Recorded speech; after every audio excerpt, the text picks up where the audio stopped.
Call the next 10. At this time, I'd like to call our next speakers. Please come down to the front row as quickly as possible. We, as I said, I do have one other card, so but We have I'm 10 calling the next 10 on deck. we have to be out of here by 10 o'clock. Philip, Anastasia, Jesse Rosenfeld, James Riggins, Stephanie Klapaz, Katie Stephanie? Carpenter, I have. Joanne Simon, Gloria Weiss, You're next. Stephen Gerard, and Mark West. He was just calling the next 10, and I'm going to call Stephanie Lowe. Thank you. Okay, I'm Stephanie Lowe, and I'm here to present a statement from an employee of the DEC, also a member of the executive board of the DEC's union, the Public Employees Federation, or the PEF. His name is Wayne Bayer. Perhaps you know him. He represents the 1,774 members of the professional, scientific, and technical staff of the DEC. His statement is as follows. 3 minutes is not an adequate amount of time to fully convey the concerns of Division 169 of the New York State PEF, or PEF/NCON. We represent the rapidly declining professional, technical, and scientific staff of DEC. We will be submitting more extensive comments for the public record before the public comment period is over. Almost everyone agrees that public regulatory involvement and oversight is necessary to protect the public vital natural resources and wildlife, as well as the natural gas industry itself, from unjustified allegations of malfeasance with gas extraction activities. The point PEF/NCON wishes to make loud and clear today is that the 25% reduction in existing staff at DEC has crippled our ability to carry out all current federal and state regulatory and statutory responsibilities assigned to our agency. There is no fracking way we can presently, honestly, and adequately add any new responsibility as labor-intensive as regulating, monitoring, and inspecting related to high-volume hydraulic fracturing of natural gas. DEC would also be hard-pressed to adequately provide emergency remedial response in cleanup assistance for a major accident of any kind. Till there are adequate staffing resources available, the moratorium should be extended. That's the end of his statement. I have 33 seconds left, and I want to say that 2 of my very dearest friends are dying of pancreatic cancer and lung cancer. I've lost 5 close friends and relatives in the last year and a half, most of them to cancer. Our cancer rates are skyrocketing. This technology exacerbates that skyrocketing statistic. Please don't do that to this state. Thank you. Ban fracking now. Thank you, Ms. Lowe. Philip, Anastasia. Thank you. I'm Jesse Rosenfeld. Whoa. I didn't call you. I called Philip sorry. I thought it was Anastasia. But thank you for coming so quickly. Wait. No Philip Anastasia? All right, sorry, Mr. Rosenfeld, go ahead. Sorry, I thought it was next. You are. Okay, Jesse Rosenfeld, Brooklyn. I just finished a great book called The Power Broker. The committee should pick it up. You, sir, should pick it up. It's a 1,500-page screed on how things get done in New York State. Robert Moses, he got things done. Every highway, playground, and park has his imprint on it here in New York and in Long Island. Everything that we take for granted. He created highways and parks, lots of them. Now, I work in IT. I'm a nuts and bolts guy. We like getting it done. There's a techno fix for everything. I like progress, I like free trade, and I even vote Republican sometimes. And even I think that hydrofracking is insane. In creating the Cross Bronx Expressway, Moses created the classic bombed-out, arson-ridden, poverty-stricken, jobs-barren blight that became the South Bronx. He promised jobs. He promised tenant relocation. He promised real estate values would rise. He promised minimal environmental impact. He promised to abide by the law. He promised no political influence peddling. He promised that no one would benefit from patronage, kickbacks, or no-bid contracts. In essence, everything that you are promising the public. Moses lied. He lied through all of it. He would have done it again and again and built an expressway right through where you are sitting in that chair and called it progress. I'm sorry, but there is a direct line between what Moses did and what the gas drilling industry is trying to do today. A few people will get jobs. A few people will benefit. And drilling will create a disaster zone wherever it goes, leaving behind many, many South Bronxes. Why? Because just a few people will benefit. Hydrofracking is not progress. It is looking backwards. In IT, we like progress, but only if it doesn't cause more expensive headaches. And relying on radioactive, water-polluting, methane-producing, one-size-fits-all industry to benefit a few people is primitive. Solar and wind energy are gaining economic parity with fossil fuels. And would it kill Americans to conserve energy for once? Let's look at the future. Let's create many, many more jobs by investing in conservation and renewables. And let's beat out the government of China by making our own industry. And if I may have a personal appeal to you, sir. Let me just turn the page. You can't say you don't know the financial or environmental dangers now. Whatever political or monetary benefits that you, sir, will gain from fracking will not protect your health or your families. Thank you. Thank you. James Regano.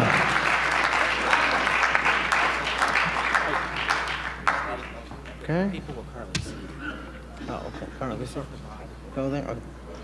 Gloria Weiss.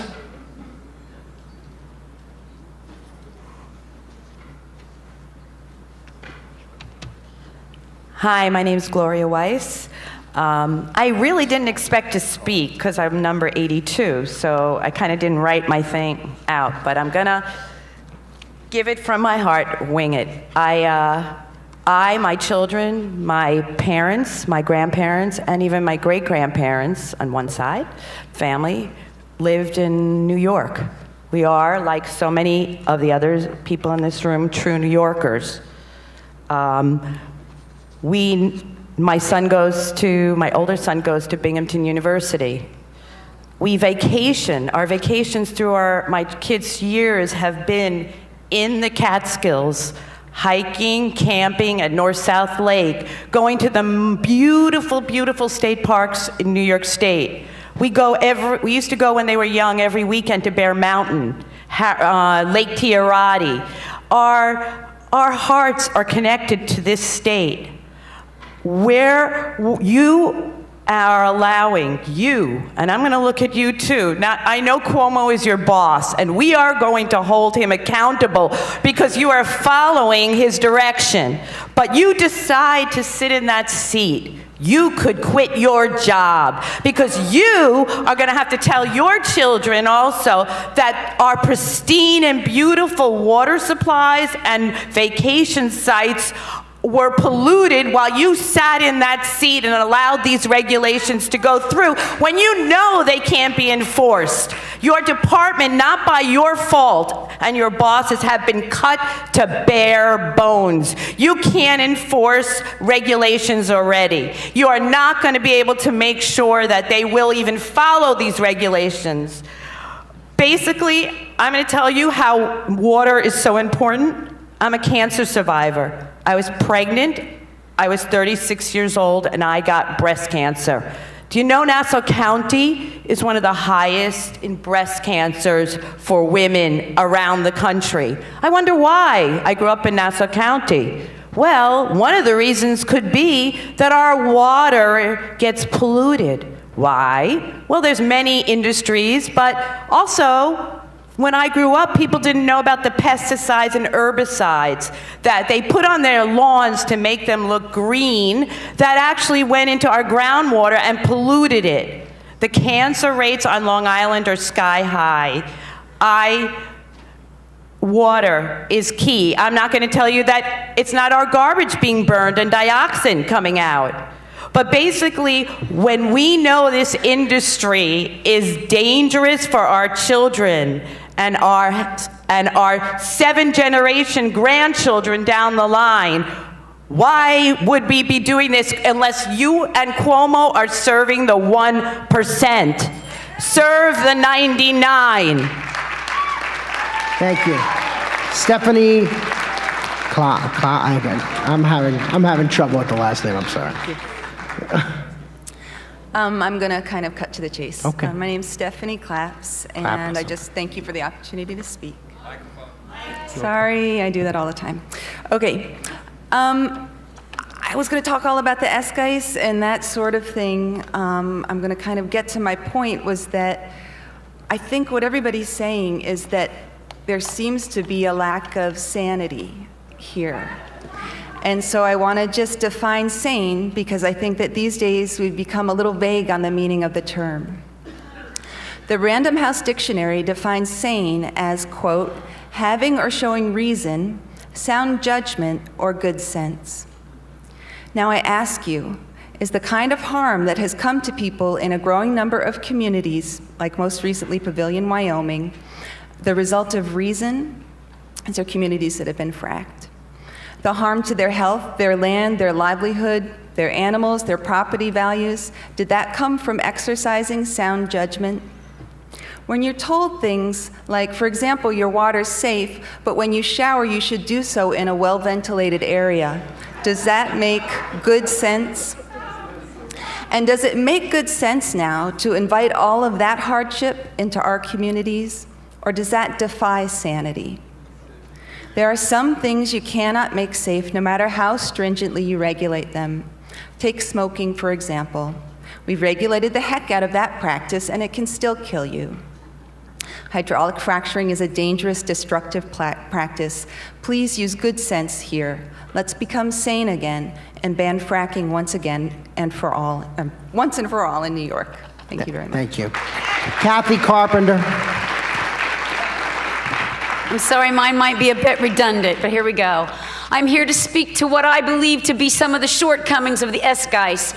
The first shortcoming is that this is a set of regulations for something that will always threat our quality of life, regardless of the regulations imposed. The product itself is toxic. The SGEIS recommends regulating an industry that cannot be trusted, and this set of regulations will be devised by an entity that cannot be trusted either. Within the SGEIS, the DEC cites the gas industry rather than scientific studies as their source of information, and some of these scientific studies are 15 years old.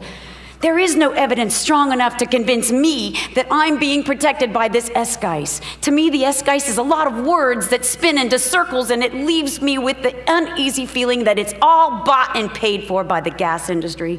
Why don't they permanently ban fracking until we resolve some of the horrific conditions that already exist at the hand of natural gas drilling? Is there a way to restore our water to pure, drinkable state after it's been turned into fracking fluid? Does it mandate that gas companies restore what they've destroyed? Who would know? The SGEIS is so long and freaking difficult to read that the general public needs a lawyer and a scientist to break it down into layman's terms. That is one of their shortcomings. Okay, so I know it has to be technical and it has to be sophisticated, so fine, but so be it. So maybe the shortcoming isn't about the SGEIS. Maybe this shortcoming is about the process by which the SGEIS is being scurried along as if something needs to be tucked away, made into law, and set into stone before the public is truly able to digest it, understand it, and see who's behind all this and what is actually going on. It doesn't appear to me that whoever came up with the idea to allow fracking, even after seeing what could potentially happen, is someone who is truly interested in conserving the environment. The DEC is supposed to be developing energy sources. Okay, fine, but at what cost? Is this the best energy source we can be developing? Is this the best the DEC can do? I mean, come on! The SGEIS is recommending that we regulate the rape of our environment by the gas industry. Blast the hell out of the earth, destroy your air and your water just to gain access to the energy source that will only add to our troubles? Is there some good evidence out there? Isn't there some good evidence out there that solar energy might be pretty accessible and not too difficult to implement? Huh? Isn't there? Wait a minute. Wait. Is there an environmental impact statement plan for the development of renewable energy? Oh, what a novel idea. So why is the DEC so in such a big rush to halt discussion on substandard regulations? Don't you want the public to know, to be informed? Isn't that who you work for? Aren't the people the most important aspect to all of this? Isn't it to their best interest that you're looking out for? I don't think this SGEIS gonna do that. That is its greatest shortcoming. Thank you. Outlaw fracking! Stephen Gerard. While Mr. Gerard's making his way to the microphone, I would like to call Arnold Frogel, Michael Charney, Vera Williams, Suzanne Rosenthal, Linda Leeds, Dolores Reuben, and Lisa Bloodgood. My name is Steve Gerard. I'm a retired CPA, a grandfather, and an avid fly fisherman. And I have a long list of things to say that have pretty much been said, and I've been sitting here thinking, what could I possibly say that would influence you? Understanding that, number one, you probably view yourselves as people of integrity who are trying to do a good job, and number two, you're between a rock and a hard place, a governor who's insisting that this move forward because he believes in his misguided sense that there's some good economics to this state. I will tell you that in my profession as a CPA, which stands for credibility and integrity, I learned that I had to be independent and avoid appearance of conflict. I learned not to express an opinion on anything unless I had good and credible evidence supporting that opinion. I learned to identify who and what could be relied upon in reaching my conclusions. I learned to be professionally skeptical and not believe something until it was proven that I should believe it. And I learned to assess risk and reward. Without going down my long list of how you have failed on every one of those bullet points, I think that you have lost your credibility. You are losing your credibility. I will tell you personally that I feel betrayed by Governor Cuomo. I voted for him. I've been involved in this issue for several years now. I think he implied that he would stop this, and he continued the moratorium, and he's now turned his coat and changed.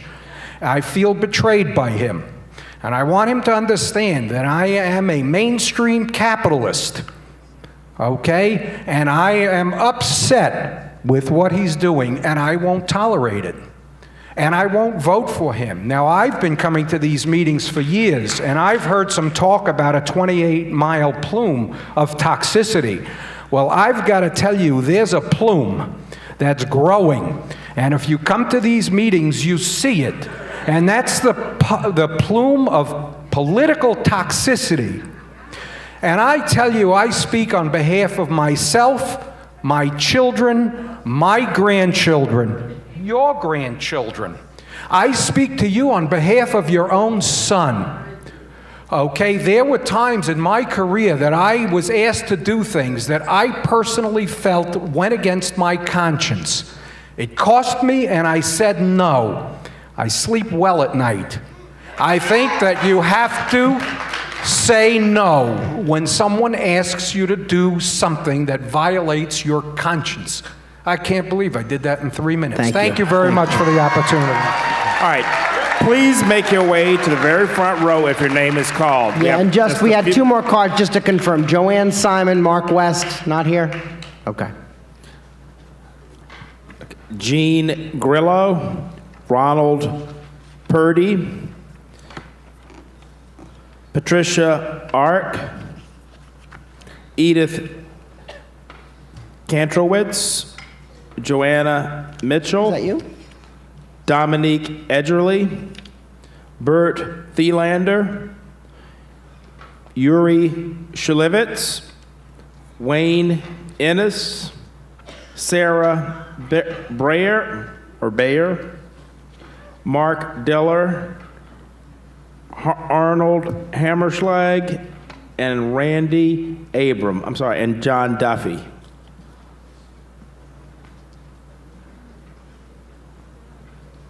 What number are you? Called me in the batch before. Oh, before, okay. Come on up. My name is Vera Williams. I am a parent and a grandmother. I live in New York City, and I have a house on the Delaware in Narrowsburg, New York. I just took part in helping Narrowsburg in the form of local control change their zoning to prohibit a range of heavy industry, which would include the fracking. I just want to add a couple of things that I haven't heard, though most of what I've heard, all of what I've heard practically I agree with, and I think it's been powerfully presented, and I hope it will get very definitely considered. Two things. If you're going to sell your birthright, you shouldn't be doing it for a mess of pottage, as they say.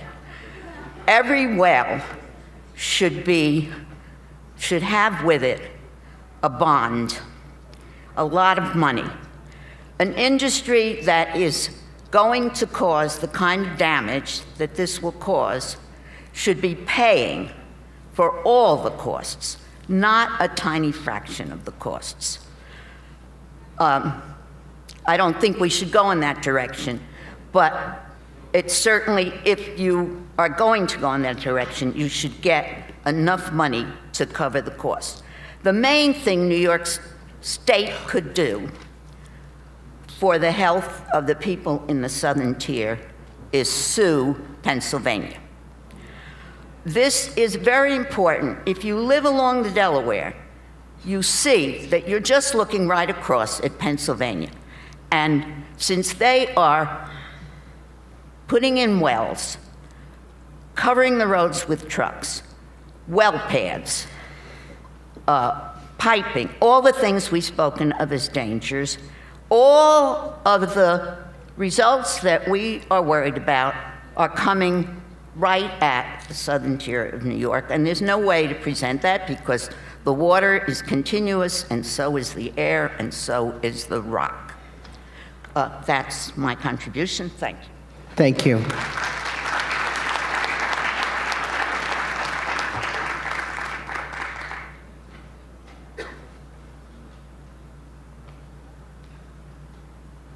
Harold, who do we got next? He's coming up. I told him we try to get as many in as we can within 14 o'clock. Okay, John D., come on up.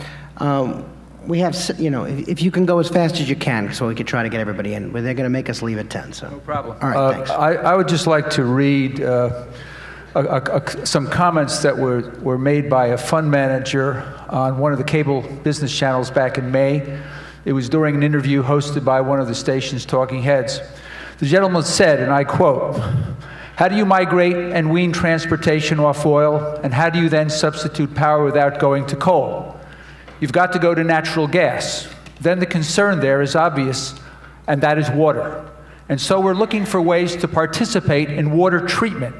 So when you have the great American technology, the great American innovations, the ideas of going down and doing horizontal drilling and then fracking, how do we take the bad out of fracking and contain the water so that you can dilute the negative aspect of that in unconventional drilling? How do we make a profit out of that and get there early? There are problems with natural gas, and that creates opportunities when it comes to clean water. Even if it's not necessary, you should go through the process of cleaning because the industry needs a cosmetic play here. We can't let this happen." John Duffy, right? Was here? Yeah, okay, John Duffy. All right, so next is Dolores. Just please come up and state your name for the record. Over there. Hi, my name is Dolores Reuben. I'm a born and bred New Yorker, so I've been very lucky there. I've also been lucky because I happen to own property in Northeast Pennsylvania. Up until just a few years ago, that was a very lucky position for me because it's a very beautiful part of the state. The one thing that I wanted to bring up is most of the people that are around me in that area, they have signed leases. They are for drilling. Why are they for drilling? They're for drilling because they have massive properties that they no longer farm, that they pay a lot of taxes on, and they don't have a lot of income. I am surrounded by people that have all signed. They all believe they have protection because they signed, so that if their wells go dry or their wells are contaminated, that those gas drilling leases will protect them and bring water to them. As you've heard many of the other speakers before say, water is no longer being brought in to DEMEC and other places like that where the contamination has spread. I have no such protection. I have 24 beautiful acres with an 8-acre pond. If there's contamination, I could lose all the fish, all the deer, the bear, the beavers, all of those beautiful creatures that live as my neighbors. But that's not really the concern of your department. The concern are the people, the residents. Now that is in Pennsylvania, but I am a New York City resident. I pay taxes here, I vote here. Water is life. It's been said by everybody here. Every area where drilling is occurring affects the watershed here in New York. There's no way around that.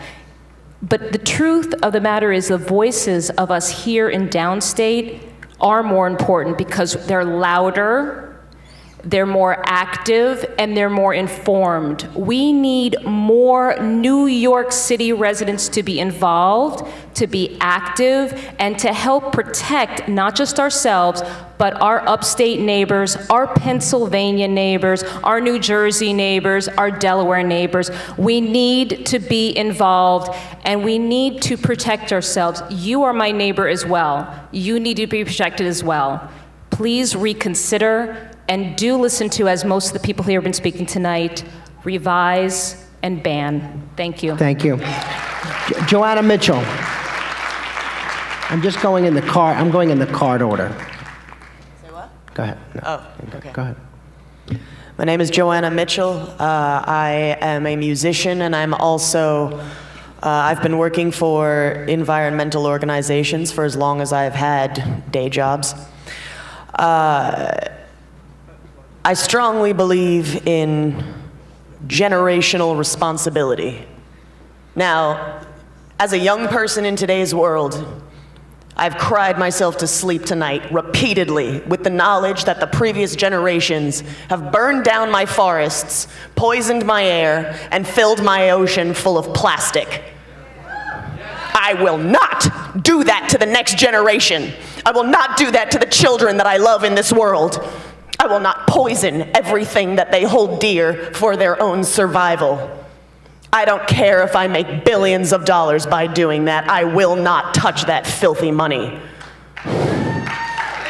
The richest man in the entire world will die in a situation where he is deprived of clean food, clean air, and clean water.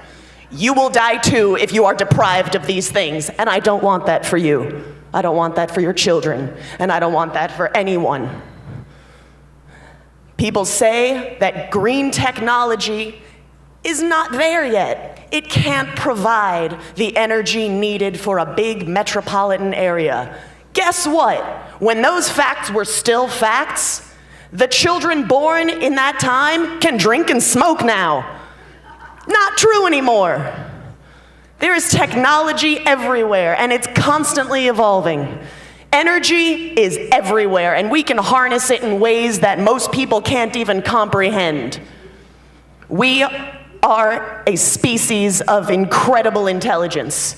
If we can come up with a new frickin' iPhone every 5 minutes, I bet you everything I got that we can come up with a way to power our cities, our cars, our planes, whatever. I guarantee you we will be able to utilize our staggering intelligence to find a way to run those things clean, efficiently, and in a way that is not going to cost lives.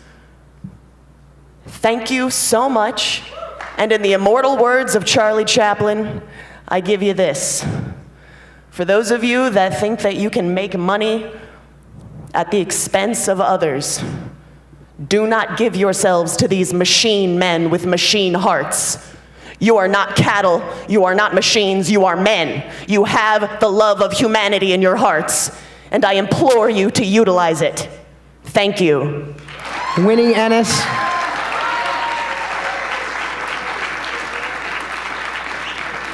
It's going to have to be our last speaker tonight. Thank you. Thank you for the opportunity to address you today. My talk has 3 parts. What the frack do we know? What the frack don't we know? And therefore, what to do with this valiant effort called the SGEIS to make safe what is inherently unsafe.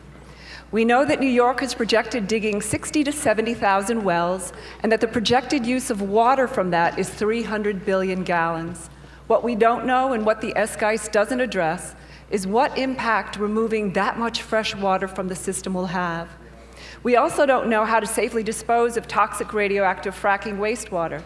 The SGEIS expects the gas industry to track its own waste disposal, which is not a good idea. And it offers various suggestions on how the gas industry is supposed to dispose of the waste, but offers no conclusive solutions because to date, there are no safe ways to get rid of this waste. We know that carcinogenic chemical additives make up less than 2% of the frack fluids that are injected. But if you take 2% of 300 billion gallons, you have 6 billion gallons of toxic chemicals in the air, ground, and water of New York, which is devastating. What we don't know, and what the SGEIS doesn't address, is what the health impacts associated with those chemicals will be. We know that fracking has caused small earthquakes, which the SGEIS has said are, quote, too small to be felt or cause damage at the ground surface or to nearby wells, unquote. Talk to the people in Arkansas about that. What we don't know is what the cumulative effect of 70,000 wells and many, many earthquakes will do to New York.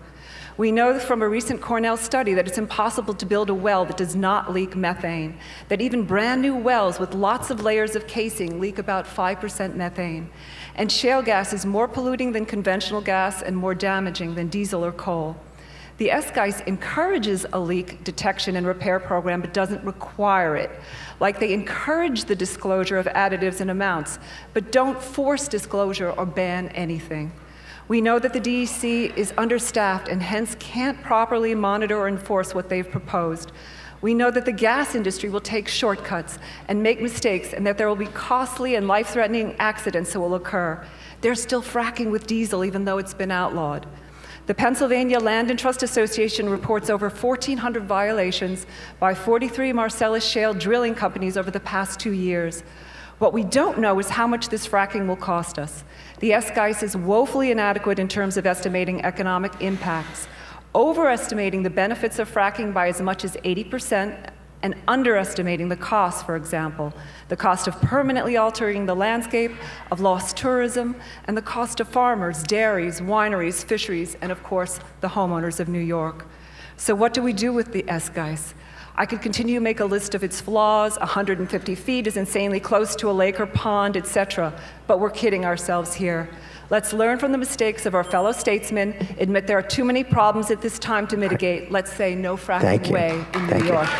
Mr. Evans tells me we can get these last 3, you can get you in. So I'm going to call Sarah Bear. Thank you. My name is Sarah Bear. I'm in New Rochelle, New York. There is nothing natural or moral about fracking. It is entirely invasive procedure designed to extract from Mother Earth that which would only momentarily satisfy our gluttony, with total indifference to the environmental devastation left in its industrial wake. There is no such thing as safe fracking. Our best scientists and engineers cannot calculate or predict what ailments will surface immediately, let alone 50 or 100 years from now. My prayer is the DEC will so highly regulate the process that it will be rendered to be financially impractical for profitable fracking. Chapter 5.3.13 discusses flowback water, a benign term for toxic waste. I don't want it in New York State, not in an open pit, not in an injection well, and not even in the cavernous remains of a fracked well. If industry pumps in 1 million gallons, require them to pump out and purify 1 million gallons. Don't leave toxic waste buried in our backyard for our grandchildren to deal with. Chapter 4.5.2 discusses seismic risk zones. It is arrogance and ignorance to assume that there is no correlation between fracking and seismic activity. Paragraph 2 states, the areas around New York City, Buffalo, and northernmost New York have moderate to high seismic class ratings, end quote. Considering the antiquated and fragile infrastructure of New York City, how could the DEC permit any fracking within 1,000 miles of this high-risk area? As the DGEIS continues to evolve, requiring stricter regulations before issuing permits, bureaucracy must expand and the expense to taxpayers who will gain nothing from the process but a polluted future. Additionally, there is a huge opportunity for corruption and payoffs to obtain permits. It will only be after devastating damage to our environment occurs that these criminals who accepted bribes will be exposed, and mitigation for loss of health, life, and environment will not be possible. Thank you. Thank you. Randy Abraham.